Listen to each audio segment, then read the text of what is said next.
Kita awali dengan informasi pertama, pemirsa. Ratusan massa didominasi emak-emak mendatangi kantor pemerintah Kabupaten Lahat.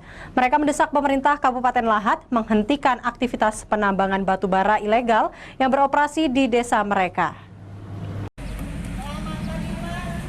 Aksi ini dilakukan ratusan emak-emak di halaman Pemda Lahat Jumat kemarin. Mereka menuntut Pemda Lahat menghentikan sementara aktivitas tambang yang sangat meresahkan hingga ada aturan yang jelas. Selama ini kendaraan angkutan tambang melintasi desa mereka menyebabkan ceceran arang batu bara serta debu yang mencemari lingkungan. Masyarakat menuntut kompensasi serta pembangunan jalan khusus tambang batu bara agar kendaraan tambang tak lagi melintas di jalan umum. Namun tuntutan warga ini tidak bisa diakomodir Pemda Lahat. Masa kecewa karena jawaban dari tuntutan mereka terkesan mengambang lantaran Pemda Lahat tak bisa memberi kepastian atas tuntutan mereka. Kita terpaksa melakukan aksi dulu.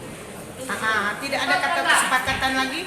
Di sini kami akan demo sampai jam 6 pagi. Tuntutan kita stop dulu untuk sementara sebelum ada kesepakatan. Sekretaris Daerah Lahat Chandra mengaku Pemda Lahat tidak bisa mengambil langkah terkait tuntutan warga. Menurut Chandra, keputusan atas tuntutan warga tersebut menjadi tanggung jawab pihak Provinsi Sumatera Selatan. Nah, kita tidak bisa langsung memutuskan hasil kemarin, harus melalui rapat lagi dengan pengusaha tambang dalam rangka memenuhi keinginan emak-emak itu kemarin.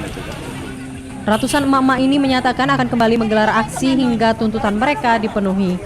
Dari Lahat, Bala Putra, iNews melaporkan.